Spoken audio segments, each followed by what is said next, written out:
Good morning, it's Friday the 17th of April. I'm Maret Gwyn and you're watching Europe Today, your morning fix of news and analysis live here from Brussels. Coming up today, France and the UK will later co-chair a meeting with allies on restoring navigation in the Strait of Hormuz. The critical waterway has remained effectively closed since the war on Iran began. We'll have the details.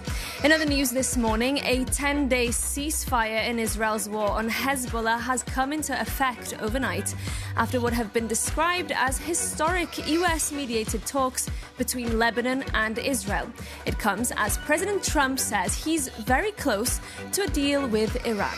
And an EU delegation is expected in Budapest later today for talks with the incoming Peter Magyar-led government.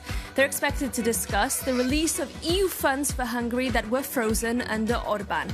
We'll bring you the details. And the Spanish Prime Minister Pedro Sánchez hosts left-wing global leaders in Barcelona today for a summit of world progressives. We have an exclusive interview with the European Commission Vice President Teresa Ribera. But first, our top story this morning, a French and British-led coalition of around 40 mainly NATO countries is meeting today and is expected to announce a solution aimed at securing the Strait of Hormuz. Military planners have been working on the plans for weeks. To explain more, our NATO correspondent, Shauna Murray, joins me here in the studio. Good to have you back, Shauna. Right. Tell us first, these talks happening today in Paris and online, what can we expect? Well, the expectation is that this coalition will deliver a broad shape of an outline to reopen the Strait of Hormuz when the conflict ends. Now, they're saying that this is very much going to be a defensive operation. They will not be party to the conflict. But the idea is that they will send vessels, frigates, demining operations, personnel, radars, intelligence to the region to be ready to then kickstart the reopening of the strait when the hostilities come to a cease. Now, there's obviously huge risks in that because we don't know when this war is going to end. But the reason why this plan needs to happen today, or at least the outline needs to be in place, is because Donald Trump's been putting huge pressure on NATO allies, saying that they never came to his aid, and he's obviously threatened the alliance. And even this week, he went on US TV saying the Strait of Hormuz is already open, ships are coming back and forth, we're doing it, which is not really the case. But anyway, he says our country should not be paying trillions of dollars to NATO, once again threatening the future of the alliance. So this is a very important day. And Shauna, we also saw reports overnight that the US has told its European allies to expect delays in the delivery of weapons that were previously approved by the US. Tell us more. This is something that allies have feared since the very beginning of this war, and the fact that this war is now dragging out. NATO allies have purchased equipment such as interceptors and so on from the United States to be used in Ukraine through the prioritised Ukraine requirements list at NATO. Now they're hearing that that equipment won't get to Ukraine, so that's hugely problematic for Europe's defence, for the NATO defence, and of course for the Ukrainians. And it was something that actually has been expected, but we know that Ursula von der Leyen had a meeting with Mark Rutte, the Secretary General of NATO, this week, as well as NATO's Supreme Allied Commander for Europe, Alexis Grinkovich, and they relayed this to her and said that Europe needs to once again step up its defence industrial base even more than before. And I spoke to a NATO source last night who said to me, look, there's only so much equipment to go around. That's why the defence industrial base is so important. So this is a very tricky situation now for Europe, not just from an economic perspective, but now for the defence of the continent. Right? Indeed, Shauna, thank you so much for that very comprehensive update. We'll keep an eye on your reporting, of course, throughout the day. Now, the UN Development Programme says ongoing military escalation in the Middle East could push 30 million people into poverty worldwide. Our reporter, Lauren Walker, spoke to the agency's administrator, Alexander de Croo, who, of course, was formerly the Prime Minister of Belgium. She started by asking him about the global spillover effects of the conflict. The impact goes way beyond the region. For example, sub-Saharan Africa is severely impacted by what is going on in the region. Small island states, for example, in the Pacific, you start to have a few islands that just don't have enough fuel anymore. So the impact of the war and the blockade that is linked to it has a deep impact. And it shows that war is development in reverse. It takes decades to lift people out of poverty. It takes 6 weeks of war to push them back into poverty. Are you confident that a diplomatic solution can be found between the US and Iran? Am I confident? I have no crystal ball. Am I hopeful? Yes. And that, of course, is the first measure, is to stop the war, or at least come to some type of normalization of the shipping lanes in the Strait of Hormuz. But even if the war would stop today, you will need economic interventions to avoid that whole countries and whole populations are being pushed back in poverty in a structural way. Yeah, it's macroeconomic interventions that international financial institutions can do on, for example, providing targeted and time-limited cash outs to populations who are impacted, or providing free access to fuel, cooking gas, and so on. If you don't do these targeted, timely macroeconomic interventions, you will have many more ripple effects. And we have not talked about the ripple effects of poverty, of food insecurity.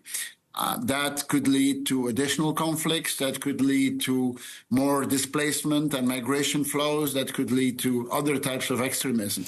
And you're obviously part of the UN, an institution which has been heavily criticized recently. The US, by the US president, for example, there are fears that his board of peace could replace it. What does the UN bring to the table in this geopolitical context that we're facing now? We have multiple UN organizations that, despite the criticism, and I'm not deaf for the criticism, are very, very much appreciated by the populations with whom we work. Now, the key element for us is to have access. For example, in Gaza, which is a really desolate place these days. More than 85% of people have lost their homes and are living in the middle of the rubble in tents that not even worth the name of being a tent. We can help many more people. We can provide way more assistance, but we're not getting the access. My attitude would be, game on, let us show what we're capable of, but then also give us the room to do so. For the moment, there's no access for UN organizations, but no one else is doing it. I'm open to work together with the Board of Peace. I think the Board of Peace is based on a Security Council resolution. It has helped in bringing a ceasefire or the diminishment of fire in Gaza. These are good things. I mean, these are realizations of the U.S. administration. But now we need to move into the next phase, and moving into that next phase really is urgent in helping people to reconstruct their lives. Lauren Walker speaking to Alexander de Croo there. Moving on now, because an EU delegation is expected in Budapest later today to meet with the team of the incoming Prime Minister Peter Magyar. For more, we can cross over now to Budapest and bring in our correspondent Sultan Shiboshegi, who is standing by for us there. Good morning, Sultan. Great to have you on the show. Can you first run us through what we're expecting from these technical talks between Brussels and Magyar's team today? Good morning, Europe Today. Thank you for having me. Yeah, today, finally, it's going to happen, because originally this delegation was planned for yesterday, but they postponed it. It's going to be a really important one, because Peter Magyar's key campaign pledge was to restore Hungary's ties with the EU and unblock billions in funding that had been withheld over rule of law and corruption concerns. The recovery funds question is particularly urgent. Hungary stands to lose nearly 10 billion euros if payments are not disbursed before the end of August. On Monday, Magyar outlined a four-step plan to meet the conditions for accessing the funds, including joining the European Public Prosecutor's Office, restoring judicial independence and safeguarding economic freedom. Peter Magyar has already spoken twice with the European Commissioner President Ursula von der Leyen, who pledged her support. But this is not just the only item what will appear on Friday's agenda. Hungary is currently withholding the EU's 90 billion euros aid package to Ukraine after the leaving PM Viktor Orban blocked the previously agreed decision at the March EU summit. For sure, the delegation will try to convince Peter Magyar, even though we had an opt-out. OK, Sultan, thank you so much for that update, and we'll keep an eye, of course, on those talks happening in Budapest today. Moving on now to Barcelona, where the Spanish Prime Minister Pedro Sánchez is hosting a raft of left-wing world leaders, including the presidents of Brazil, Colombia and South Africa. Our EU editor, Maria Tadeo, is there for us and just before the show sent us this update. Well, good morning indeed, Marit. We are in Barcelona, where the Spanish government is hosting a convention today and tomorrow, bringing together heads of states, intellectuals and activists of what it calls as the progressive social democratic world. In a way, you could argue this is the opposite, the complete opposite of the CPAC convention led in multiple occasions by President Trump. And of course, it's not a secret that the Spanish Prime Minister and President Trump have clashed on pretty much every subject, including the war in Iran, which this country, Spain, says is completely illegal and will set the region on fire. Now, in terms of today, I spoke with Teresa Ribera. She is the Executive Vice President of the European Commission, also a former minister in the Spanish government. And I began by asking her in our interview, why is it that the world needs progressive ideas, but also has the European left lost the working class because of a disconnect between their vision and their needs? Let's take a look. My conviction is that we need to think on how to solve the problems. So it is not against anyone, but to be fair and solid on the type of responses that we are proposing and that we are playing and walking the path. So I could not say. Obviously, there is a political view that is pretty different from those political views being supported by the most conservative voices. But the main intention is to say what we want. That probably provides a different view of the things that others do want. But since you talk about the idea of progressive Europe, some would say the left has lost the European working class because it doesn't have the right priorities, because it has put forward an energy. I wonder, is this also a moment where the left needs to do a form of soul searching too? On the contrary, I have the impression that climate action is providing opportunities to people that could feel the harm, the penalties of not taking climate action. Energy transition means counting on sources of energy that do not create additional problems and that allow people to have lower bills.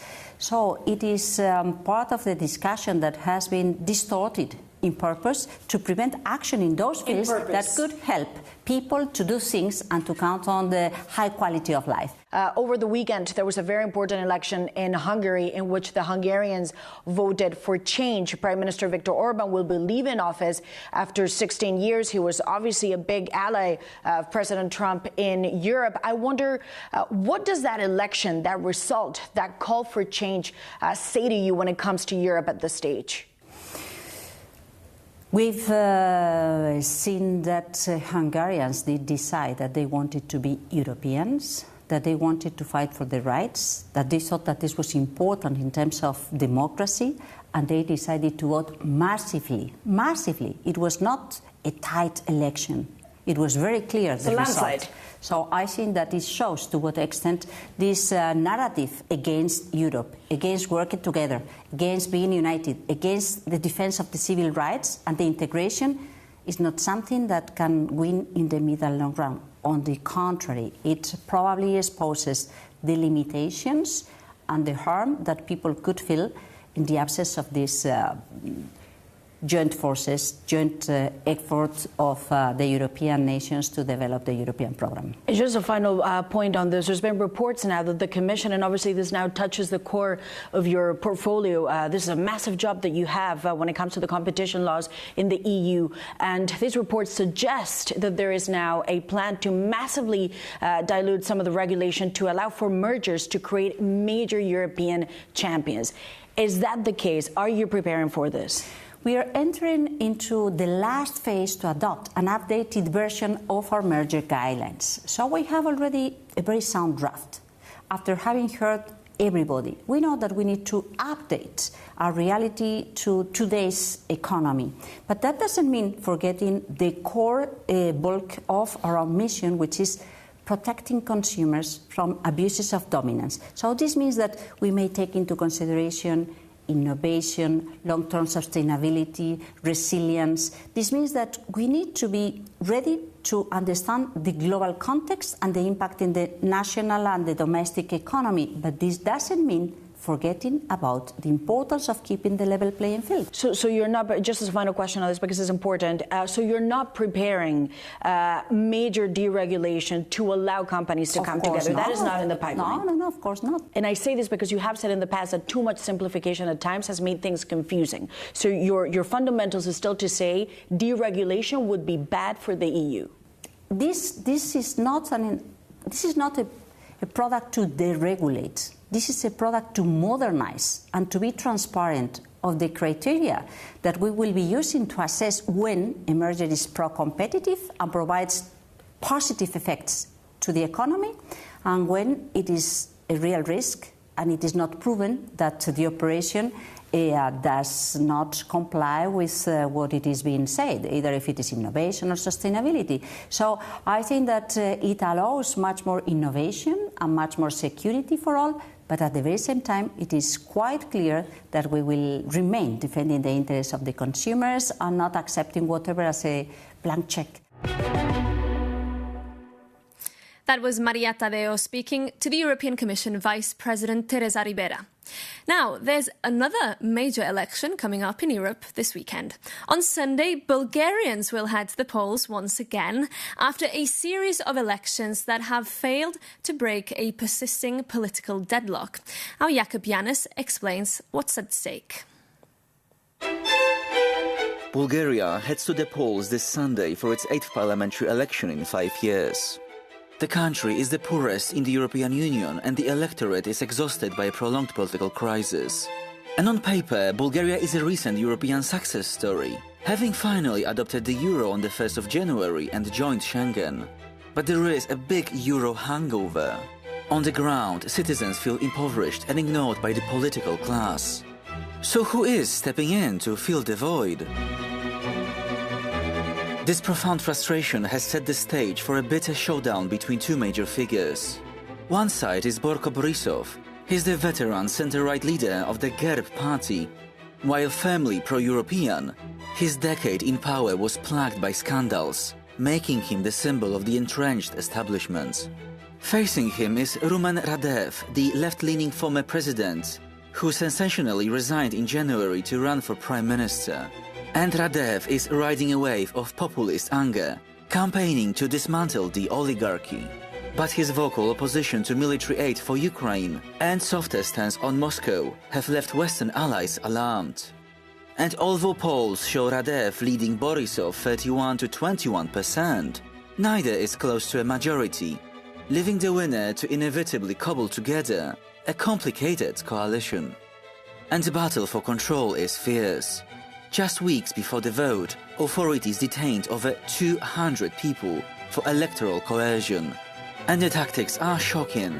Some local officials tricked individuals into believing their state-funded winter heating and hot lunches were personal gifts from politicians. So Sunday is about much more than electing a government. It will determine whether the country can finally address these deep structural problems and rebuild public trust in the political system.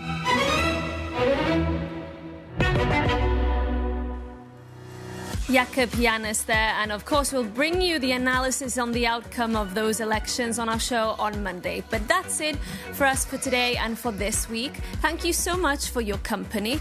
Remember, if you have story ideas, tips or questions for us, you can get in touch by emailing us at europetoday@euronews.com. We love to hear from you. You can also stay up to date on our reporting on Euronews and euronews.com. We'll see you on Monday. In the meantime, have a great weekend.